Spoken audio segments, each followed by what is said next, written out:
Oh. Hmm.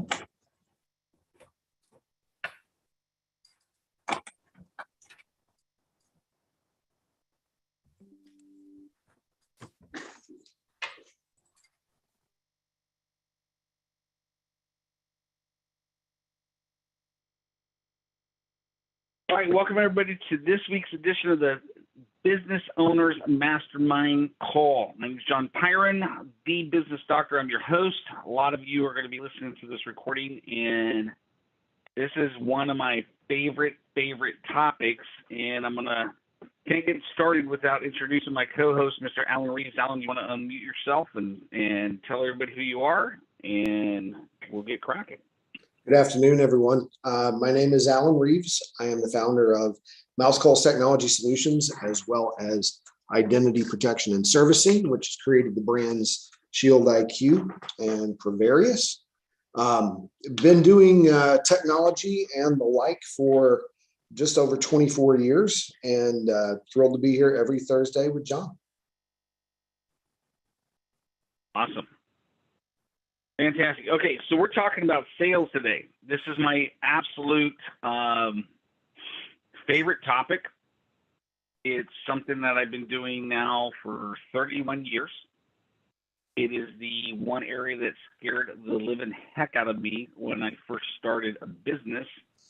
I remember back in 1990, October 28th to be exact, about 7:30 in the evening, when Jay Kachia said, hey, you know what, you want to join the Amway business? I'm like, he goes, that car you saw my wife driving, we paid for it with cash. I'm like, I'm in, dude. And he goes, okay, it's $147. I'm like, well, we'll have to wait till Friday because I don't have the money. I was working at a gas station at the time. And so, but I went through computer tech school and had worked at Hewlett Packard for 3 months, and I'm like, I don't want to fix it. And ultimately, I want to build a business. So I thought this would be the route that I can go where I can learn how to build business.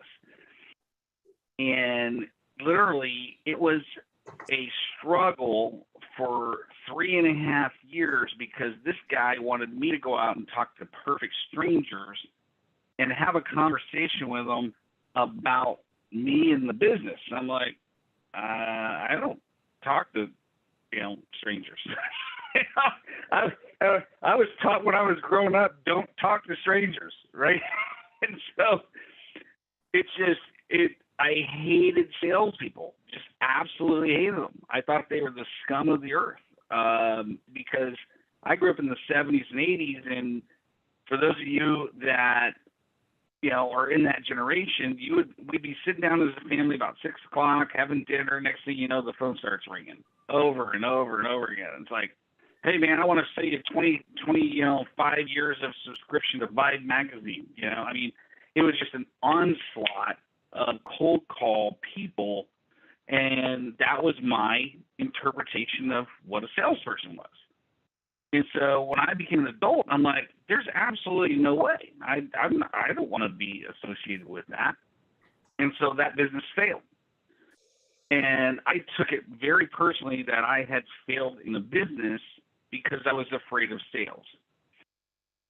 Hid in the warehouse for a couple of years. Long story short, injured my back and got back in. And so I re-engaged with a guy named Dave Vanny in 1996, February 11th, 1996. Don't ask me how I remember these dates. My wife is always saying, man, you remember dates. I'm like, I don't know, But I literally mentored with him because he was a sales professional. And I said, man, I hate sales. I don't want to learn how to sell, but I know that if I don't learn how to sell, I will never build business. So I'm going to set my ego aside. And this is where most small business owners struggle, because I've been helping small business owners build companies for years now. The one area that they avoid like the plague is sales. And that's what our topic is today, is sales. Because they first start a company, they usually leave their employer. They bring over a couple of clients that they had at their employer, or they talk to their family and friends, and it usually lasts for about 1.5 years, maybe 2 years.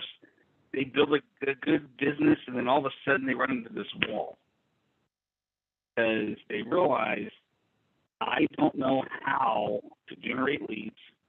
I don't know how to create something from nothing, and that's sales. And so that was me. And so Dave taught me how to generate leads. And I'm going to go through a sales process right now. So we're recording this, so I'm going to talk fast, but you can take notes.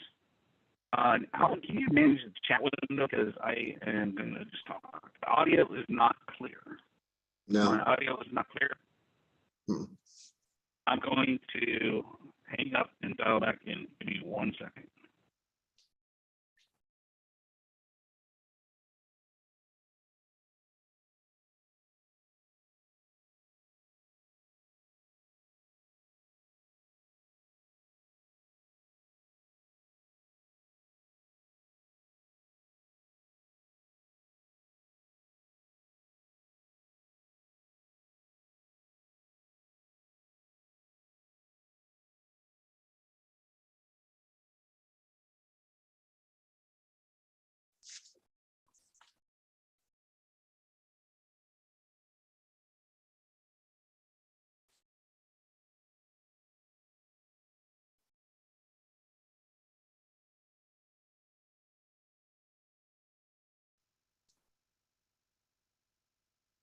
All right, how is that? Much better. Better? Okay.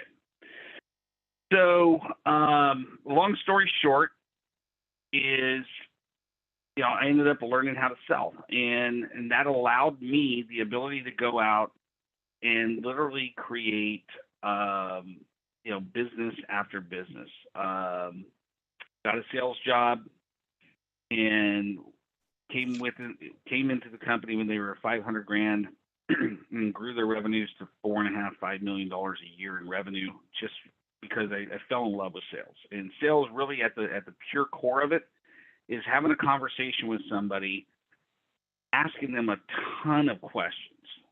Okay? And this is one of the biggest secrets. This is going to be that one golden nugget I'm going to drop here, is asking a lot of questions about the person and their needs and what they want, what they're looking for, and really having a clear understanding of what they're looking for, and then guiding them down a path to help them make a decision.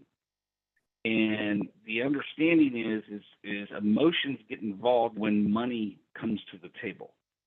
Everybody loves to dream. They love to have a conversation, and I want this car, I want that car, I want this house, I want to go on this vacation, and it's great to ask a bunch of questions, but when it comes down to the money part, that's when most people will put the brakes really quick and go, and unless you have the skill to help them get over that hump, that's a skill. But also, what I realized is my job is to help them overcome their fear. That's my job as a salesperson. Mm-hmm. And so it wasn't until I had been in sales for 22 years and already built lots of companies did Eric Laughlin really give me one of the best definitions I've ever heard as for a salesperson, and that is selling equals service. Sell from honesty, integrity, and compassion. Selling is about leading. Selling is about moving people to action. And so when I embraced that definition, it opened the floodgates. And so I'm going to repeat that definition again, because he told me, because I didn't realize after building all these companies and having a lot of success in sales and that I actually had a resistance to sales. I was shocked. I was like, I was supposed to pick up the phone and make all these calls, and I'm sitting there staring at it, and I'm like, you know what? There's some files I need to take care of. Oh wait, you know what? I got to balance the checkbook. Every excuse known to man that you could come up with to avoid picking up that phone. And I was sharing this with Eric, and he goes, "You have a resistance to sales." I'm like, how is that even possible, dude? I I already built $3 billion company. How is that even possible? He goes, you have industry knowledge. You built 4 IT companies. You have industry-specific sales knowledge, but you don't have basic sales skills. Lead generation, appointment setting, how to build trust and rapport, how to identify a customer's needs, how to put together a presentation and share the benefits of that presentation, how to close, which is nothing to do with sales, by the way. Closing is a whole separate skill set. How to handle objections, how to follow up, how to qualify. You've never been professionally trained in the art of those separate skills. You've been very specifically trained on, okay, if I have an IT client, I need to do this assessment, I need to do this proposal, I need to give them some references, and I can close it. And it was very industry specific, but when I started trying to apply it to other industries, I fell flat on my face. I couldn't figure out what the heck the problem was. And so what I wanted to talk about today is just a basic sales process, how to create a sales process for you and your business and any business that you want to build in any industry. And for those of you that want to reach out to me or Alan, and I've given Alan this training for a while, we want to help you. And so it really comes down to, in order to sell anything to anybody, you got to have a lead. You gotta have a lead. And a lead can come in many forms. It could be a referral. It could be an absolute cold lead. It could be a lead where you warm it up. Leads come in many shapes and sizes and all that stuff. But you can go to Information USA and go, okay, I'm looking for all the IT companies in the country. You can get their name, their company name, the president's name, the phone number, the email address, how many employees they have. And that's a cold list. And literally, you can pick up the phone and start calling these people. And I've been in situations where I had to make 250, 300, 400 cold calls every single week. Get 3 people that would run an appointment with me. I'm going, there's got to be a better way. This is driving me crazy. And so in 2003, I invented a system called the Marketing Touch System. And I said, okay, let me put my mind in, let me put myself in my prospect's shoes. There's 2 things that they need to solve. Either they need to solve a pain, or they need to satisfy a pleasure. And one of the things I've learned over the years, people will pay a crap ton more money. They will go into debt. They will borrow money from the dearest relatives that they have to solve a pain. They won't do that for a pleasure. And so my job as a business owner, because this is a business owner's mastermind call, but in reality, for salespeople, is I need to identify what is the pain that my client has. What is the pain point they have? What is keeping them up at night? What do they solve? Now, this becomes very easy. You have an existing client base. So if you have an existing client base, it's very simple. If you really want to create a rock solid script, reach out to your existing clients. You go, hey, I'm just curious. Why did you become a client? What was the tipping point where you chose me versus all these other people? What was it? What was the pain you were going through? And I want to make a list of those things. And every industry has different pain points. Okay? What was the pain points that you had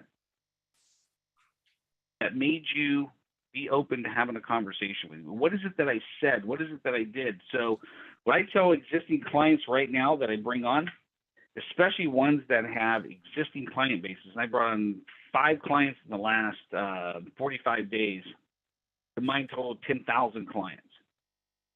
And so I said, okay, the one thing we got to get down is that approach.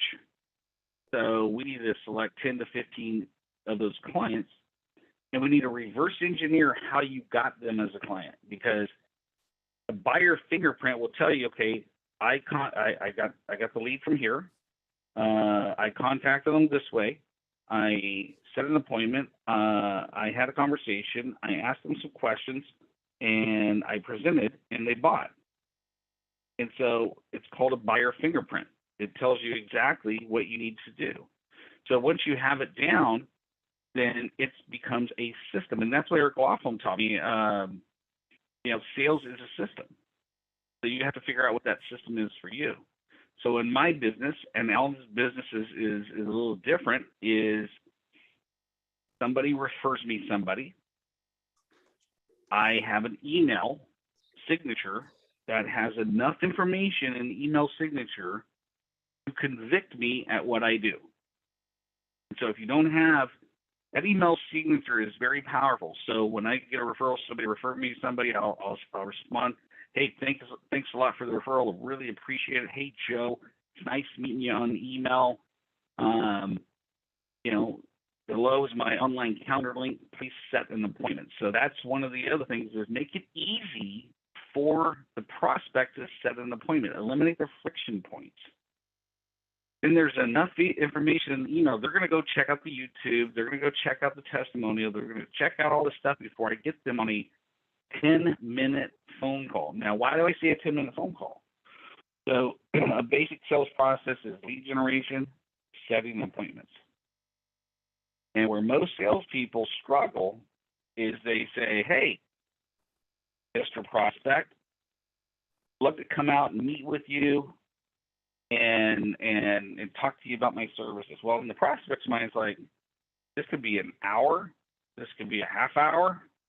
And so if you picture a teeter-totter, and some of you are young that are listening to the recording, you probably don't even know what a teeter-totter is, but Alan knows, and Carrie knows, and I think Christina knows. You have a teeter-totter, you have a thing in the middle, and whatever weight is on one side is how that thing is going to tip. So when you're when you're calling somebody, whether it's cold or whether it's warm, understand that teeter-totter is tipped this way, and over here you have time. I'm asking for the person's time. I have to add enough value over here to tip that, where now they're willing to give me the time. And if I'm looking for a 30-minute face-to-face or an hour-long appointment, I have to add a tremendous amount of value here to tip that. And so what Steve Alpenton taught me back in 2015 is stop doing that. Ask for 10 minutes first. Put a qualifier in there, because it's a lot easier for somebody to commit to a 10-minute phone call than it is for them to commit to a half-hour time, because they don't even know if you like them, if they like you, or even if you like them. So why would you give away? Forget that. He didn't say it this way, but pretty much this is how he took it. It's like, forget giving away. Stop giving away your time. Make sure it's worth giving away your time. And so here's a script. This script is gold. And because if you're going after business to business, if you're going after business consumer, the number one strategy and the number one way to get an appointment with somebody is to help them realize that you're going to help them, that you want to help them. Now, only do this strategy if you really want to help them. Okay? And so when I call people up, if I was calling Alan Reeves and I go, hey, Alan, let's role play this real quick. And let's just say that you were referred to me by Cheryl. Let's just say Cheryl referred me to you. Let's see, Cheryl owned a whole other company, and Cheryl said, hey, you know what? I think Alan would be a great client for you. Give him a call. Okay? Now I'm going to call up Alan. Alan's going to answer the phone. Hello. Hey, Alan. John Pyron. You and I don't know one another, but Cheryl Cobbin, Cheryl, you pronounce her last name? Phil and the Lee. You're gonna get it for that. Hey, Alan Reeves, John Pyron, you and I don't know one another. Cheryl Felemini referred me to you. recommended I give you a call. Give a quick second. This is fine. Okay. Perfect. So Cheryl tells me that you're a business owner, you own an IT company, and I was just looking at your website, and I'm just curious, is there a time where you like to spend 10 minutes on the phone? I would love the chance to get to know you and your business better and see if there's anybody in my network that would benefit from your products and services and vice versa. You have 10 minutes this week or next week? I can spare 10 minutes this week. Going off script, John, your audio is cutting out again. Bluetooth thing, dude. So hold on. How about now? So much better. Okay. So, so basically that script was designed because if you think about it this way, I can call them up and I can sell them one time. Okay. And I can focus on my product and service and I can go and sell them and be done. Or I can have a conversation with them and figure out what their pain points are and what their needs are. And I can not only sell them my product or service, but I can sell them lots of different products and services because we as human beings have needs, whether we're an individual or whether we're a business. And so I learned this secret years ago that I can make $1 million a year as a business with 35 clients versus 3,500 clients. I can go out and sell 3,500 clients one time. Take $1 million. I could sell 35 clients one time, 2 times, 10 times, 20 times, 30 times, and put 6 or 7 people that I feel that can help them out into their business, and they become my client forever. The one way, yeah, I'm a car salesperson. I just want to churn and burn, right? But if you go back and read the book, the Little Red Book by Joe Girard, he's in the Guinness Book of World Records for car sales, and he did stuff that people would never do. He got to know every single one of his clients, and he not only wanted to sell them a car, but he wanted to sell their kids a car, their relatives a car. He wanted to sell them cars for the rest of their life. So he did a tremendous amount of energy invested into the relationship. And so pure sales as a business owner, and I'm gonna kind of close it down and open up some questions.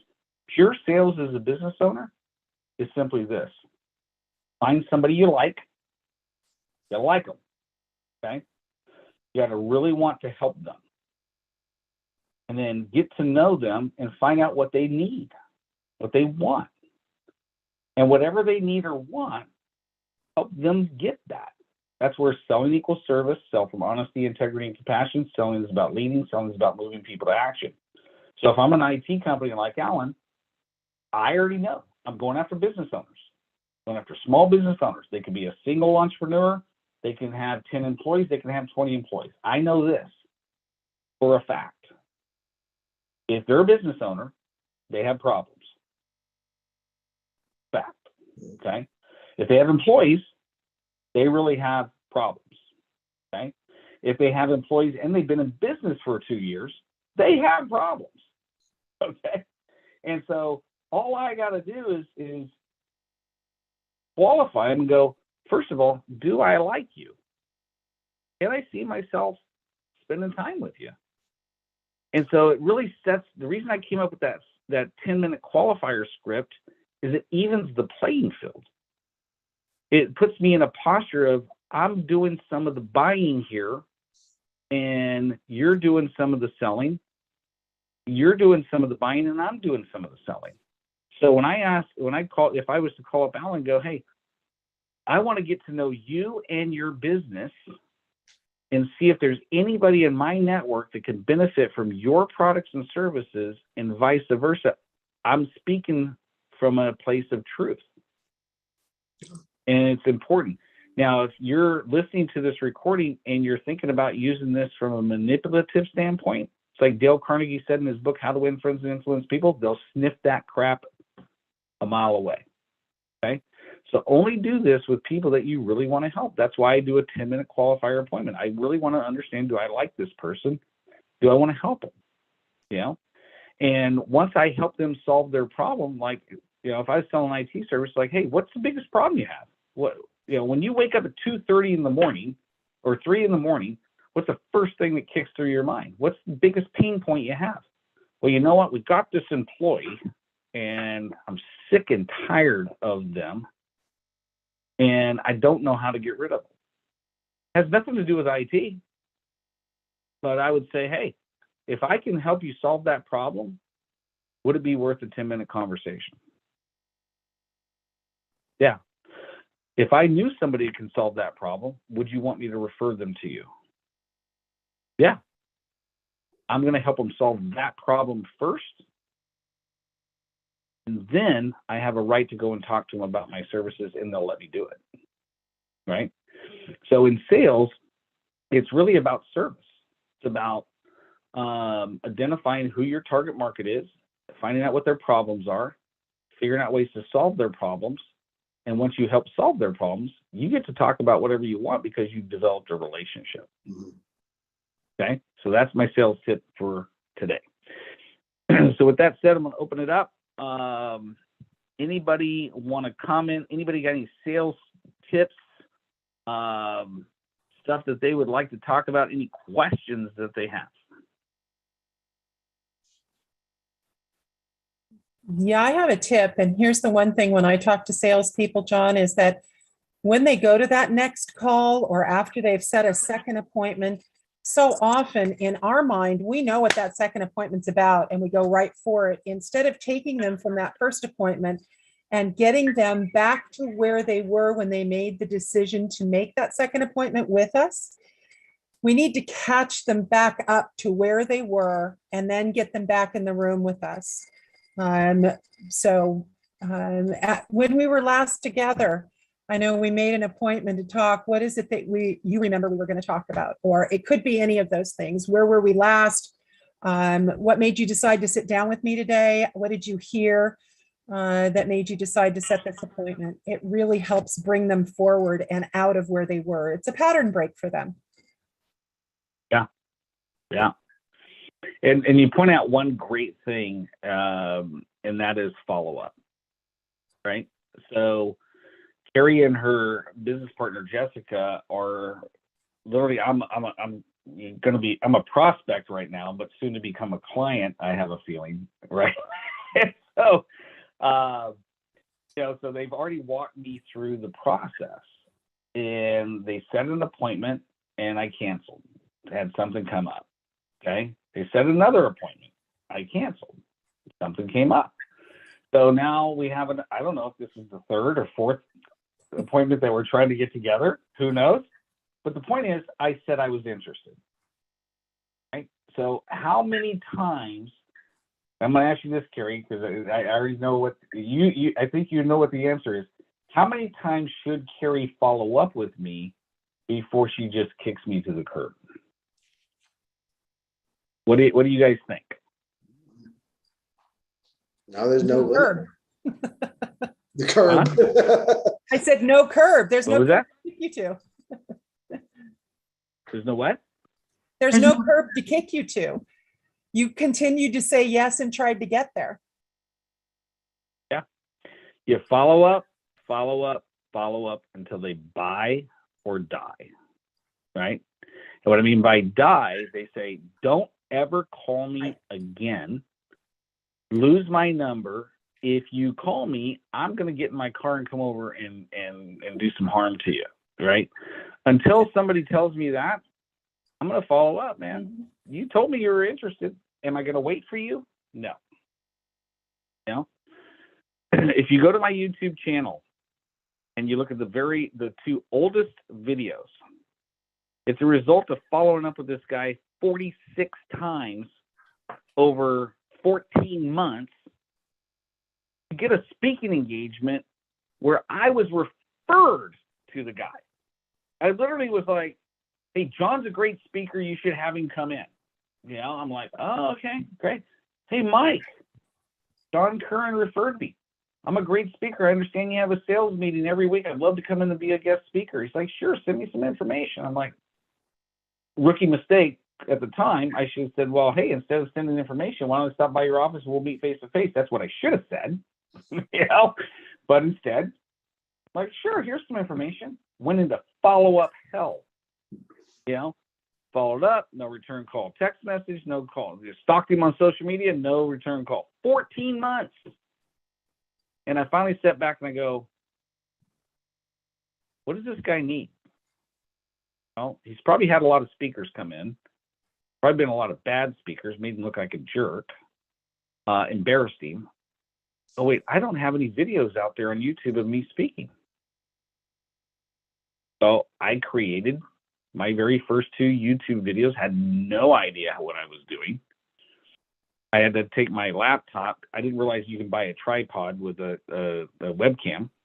Didn't know that at the time. I mean, Alan should have told me that, but this is back before I met Alan. So I'm stacking books to get my laptop camera to the height right here, right? And I'm like, oh, wait, I don't know how to edit video. So I had to recut each one of those videos 12 and 13 times where there was no editing, because I didn't know how to edit. And then I put it up on YouTube and I'm like, he's not going to just click on a link. It has to be a YouTube link that's recognizable because it could be a virus. You never know, right? Send it to him. 2 hours later, he says, hey, when can you come in and speak? I'm like, shit, it works. So here's the deal. It's like, you follow up until if you honestly believe you can help them, they stay in your database forever. Another tip is never, ever, ever, ever, ever, never, ever delete somebody from your database, ever. Once you have them in the database, just put them in a different group.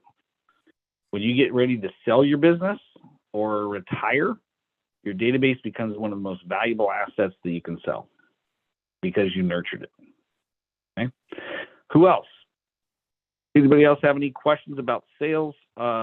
Any tips that they have figured out about sales? Christina, you're brand new in business. Any questions about sales at all? Not at the moment. I'm still getting people ordering cups, so I think I'm doing pretty good on selling it. How are you going about that? I'm curious. I don't want to open a Pandora's box, but what challenges have you had, or what have you found that is a limiting factor in getting more out there? I honestly do not know how to do a website. So I think that's the challenging part. All I have is just a Facebook page right now. And how I actually got my name out there is I actually make my own cup. And I brought it to work with me. So I've mainly been selling cups to the people that I work with. And so pretty much my cups are scattered. I work at Home Depot, so my cups are scattered all throughout through the store. And everyone sees them and they mention that I make cups, and they always come to me like on my break or on lunch asking me if I could make them a cup. And I just get the details that they want. I write it down and I just keep in contact with them. Let them know like when I start the cup, when I should have it finished, that kind of stuff. So I would imagine that at Home Depot, both the employees and customers, when they see these things lying around, there's a lot of that creates a lot of organic word of mouth. Like, where do I get one of those? How can I get one made for me? Or how can I get one that says this? Is that correct? Correct. Yes. Okay. And I also posted on Facebook. I've sold to friends on Facebook. I've sold to just my personal friends outside of work. And my friend's boss actually wants me to make her a cup of her son's workout. He owns a gym, and she wanted me to make a cup with his logo on it. So I think that'll kind of be a step into maybe getting like a business deal with him, where I can make cups for his business and sell them inside his gym. Okay. I have some quick ideas, if you're open to them, about how to spread your business a little bit further. Right now, you probably don't want or need the hassle of building an e-commerce site, because you would have to inventory or list every single cup that you put together in that website. To gain better exposure, have you looked into opening an Etsy store? Have you checked that out? I actually have not. Okay. ETSY.com. That is where artisans of all kinds can sell their wares.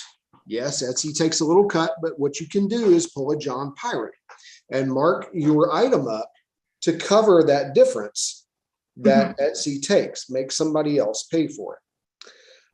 So with that, all of a sudden, you've got an e-commerce presence that you're not out of pocket for. Then what you do is this Facebook page that you have, you start putting items from your Etsy store up on the Facebook page. So now people can go, oh, this is cool. And when they click into the link, they're not seeing just a picture of a cup. They're directed to your entire store where they can see other things that you've done that are for sale. Now, a really phenomenal example of this, I follow a lot of business accounts on Twitter, and I mean business innovation accounts. And there is a guy who's done something very remarkable, and I started hearing about him during the pandemic. But there's a guy in Michigan, rural Michigan, in the middle of nowhere. He lost his job when COVID broke out, right? And he had a little bit of money saved up, and he decided to roll the dice and do this thing. He needed a brand. Okay. You're making tumblers. He wanted to make candles. And he's like, how do I get my name out there? Well, number one, I need to have a name that everybody can very easily remember. Okay. So he named his company That Gay Guy Candle Company. That's what he named it. And then he approached some organizations that align with his politics. And he said, hey, I'd like to donate 5% of my profits to you guys in exchange for promotion. And they're like, okay, bring it on. So they started getting his name out there. And now he's in a position. I looked this up while we were on the call. Let me see if I still have this. Yeah, I don't know if you can see this. He posted this on Facebook a couple of days ago. That is his orders going out on that one day. And his biggest challenge right now is finding people that he can educate up really quickly to more or less create these things by hand. And eventually he will get to the point where he's got it down more assembly line. Another great company for you to look at to emulate is one called Zum Soaps, Z-U-M. That was founded in 1996 by a woman. I think her name was Emily, and I'm forgetting her last name. I hope I have that right. But she started making handmade soaps out of her kitchen. And just a few years ago, she sold that company for $40 million. Oh, wow. Now, this was, I think it was about 5 years ago, she sold it for $40 million. And her soaps are in supermarkets.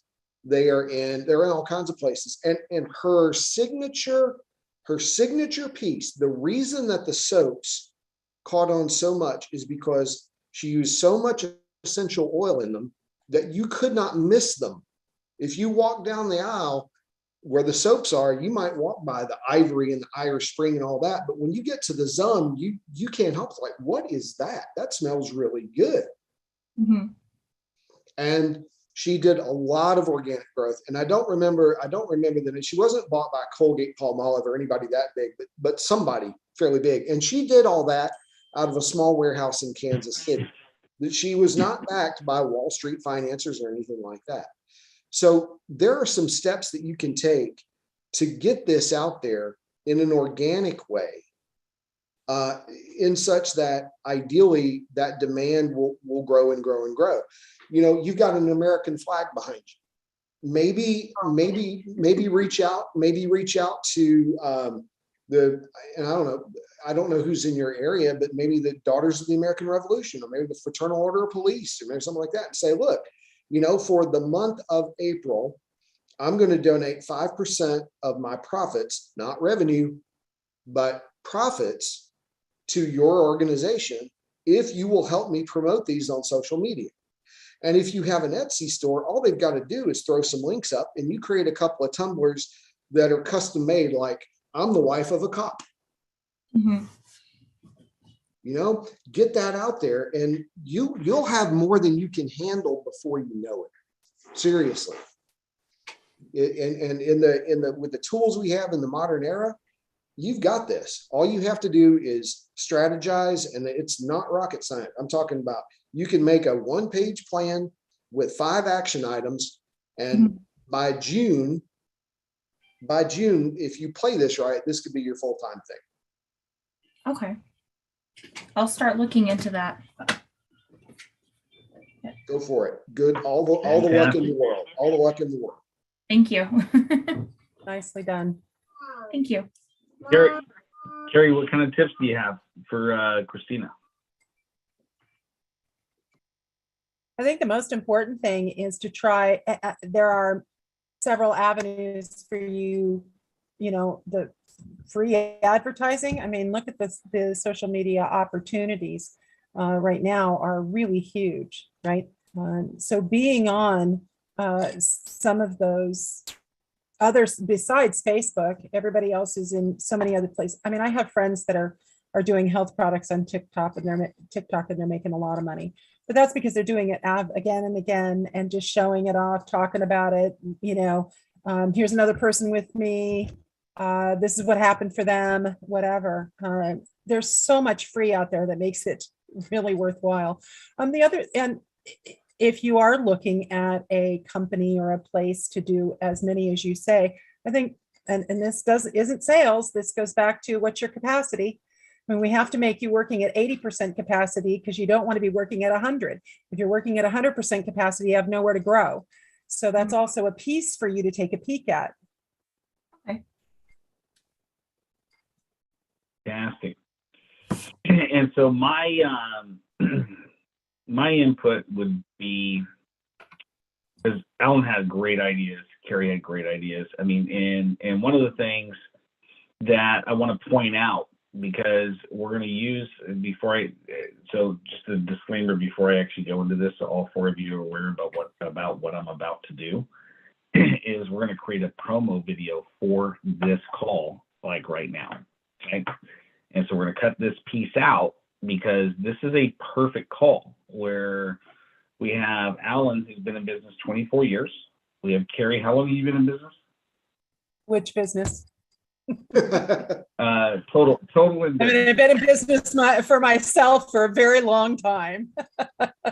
She's not going to tell us she's like, no, I am not. It's like asking her age, right? Yeah. So let's put it this way. She's done a great job. Okay. And for myself, so you've got combined total of at least 60 years or more here in expertise in business. And we have a brand new person here that's just getting started in their business.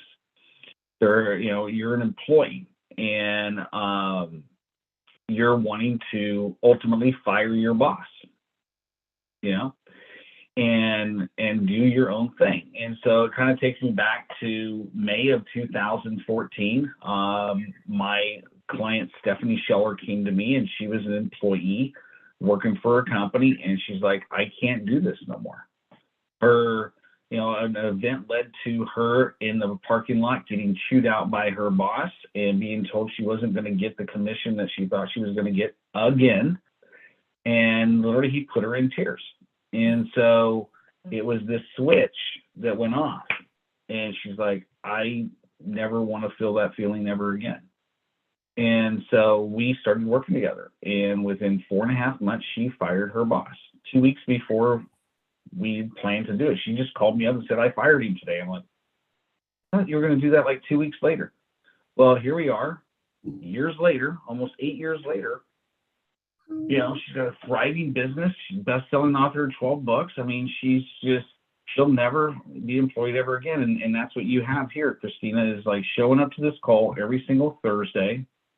You know, coming here as a hungry business owner. You're going to get some great mentoring, and that's the value of this call. And so my number one tip for you is this: implement every single thing that Alan has told you to do. Implement every single thing that Carrie has told you to do. Reach out to both of them, friend them on Facebook, Instagram, LinkedIn. The best thing that you can do for them is be to share their business with every single person that you know, because Carrie's business, and she's going to tell us what her business here is in a minute, and Alan's business, you either have a friend or a relative or somebody that either owns a business or they work for a business, and it's a prospect for both of these people. And so one of the things that you can do to expand your business so fast is look for, okay, how can I help Alan? It's called person of influence. How can I add value to Alan's business, and how can I get him more customers? And in exchange, what Alan's going to do for you is he'll promote you. Like, Alan's got lots of customers that could use tumblers. You know, a typical small business around Christmas time or around any time of the year would love to have their logo put on a cup, okay? Put on a tumbler. It's a customized tumbler. But the way you're going to get Alan to do that for you is to get to know him, to go to Mouse Calls online and understand that his company focuses on the home user, the solo entrepreneur, or anybody that has employees.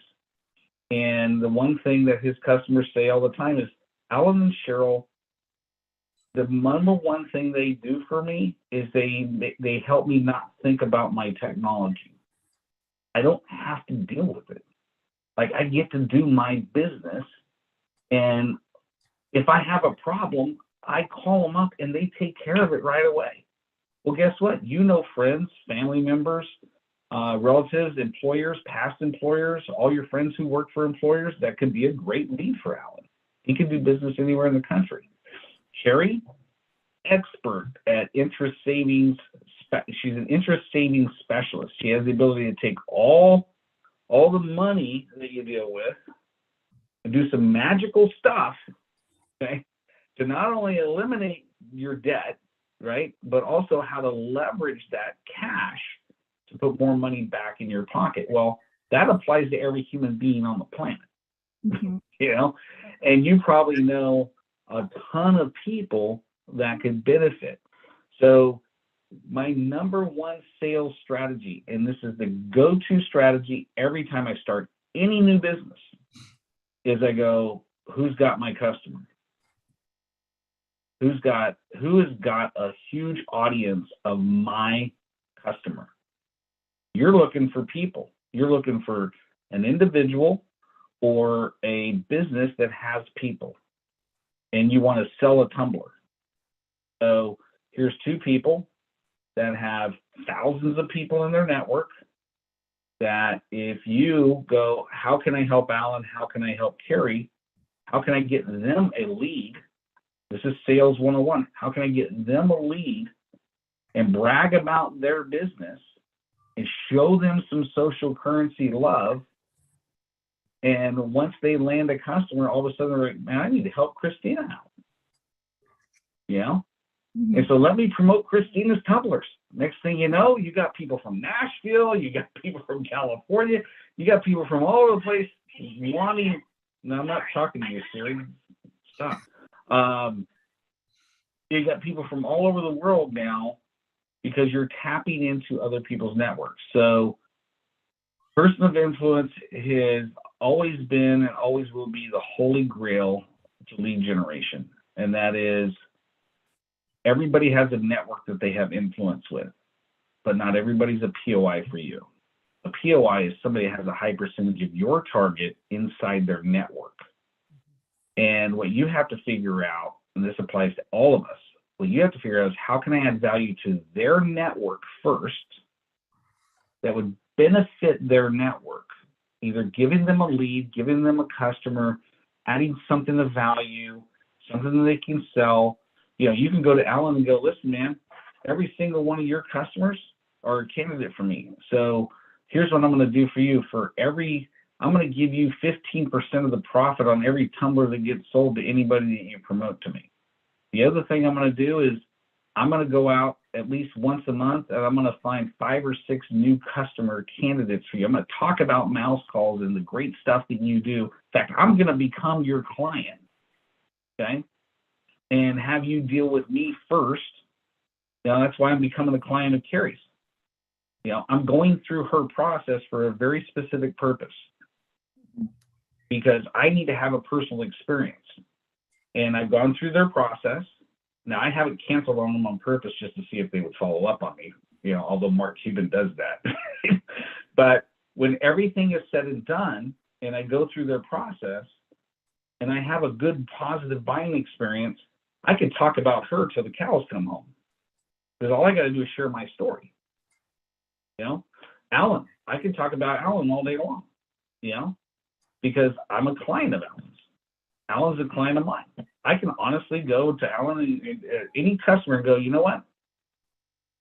You got a computer? You have a problem? You need to call Mouse Calls. You know, and so that's the same thing here is like you become a customer of both of these two people. It's not going to cost you hardly anything. Get to know their products and services. You go out and share their products and services with other people. You're going to make money in the process from both of them. Okay, so now you have 2 other income streams. Okay, and they're going to buy tumblers from you, and they're going to promote your tumblers to other people. Now you have income coming from there. And so what Alan said is 100% true. If you want to fire your boss by June, definitely doable. And Christina, to add on to that, I've been kind of noodling over this a little bit more. Absolutely pursue everything that John just said. And I'm happy to help in whatever capacity I can. The more I think about it, the more I think you should go ahead and make a list of those local nonprofits and also your statewide nonprofits. And I would start with the small ones. Again, Fraternal Order Police and all that. Create a program for your brand, whatever your brand name is. And I would call it Our Cups Runneth Over. And basically say, this is our nonprofit initiative. This is what we do for nonprofits. If you can do a couple that are local, like if you do your local FOP and you sell some cups, and at the end of the day, they get $100, $200 out of it. You know what? That's some major donut money, frankly. And they will not forget that. Those small organizations that you take care of will be your big evangelists. After that, then you pick somebody a little bit bigger. And by the late summer or fall, you contact your statewide Special Olympics, you contact Make-A-Wish, and you say, basically, I want to do this program with you. Is this something you would be open to? Because all of a sudden you take a look and you look at these Facebook pages, they might have 25, 50,000 followers. And if they're putting your product in your Etsy store out there once or twice a month, your world changes. And again, that's something you can do that's a very simple strategy. And in addition to everything John just said, but you can let those people do the promotion for you, because now you've given them skin in the game. Okay. Yeah. And so to kind of wrap it up, go ahead. I was just going to ask, are you taking advantage of the calendar? You know, Mother's Day coming up, those kind of things? Actually, I have not done that. It's a reminder that, you know, that's when people are buying gifts. And if it's just a little bit different or a little bit special, or maybe it's specialized as you're doing some personalized, the calendar is always a great way to be promoting. Okay. So let me ask you this question, Christina. What are your top 3 takeaways on today's call? Research local nonprofits, use the calendar, and help benefit other person's networks so that they can help benefit yours. Fantastic. And that's why, my friends that are watching this, you should join us on Thursdays at 4 p.m. Pacific time, because we're here to help you. So great call, guys. Thanks a lot for showing up, and go out and make it happen. Have a wonderful week. Good night, everybody.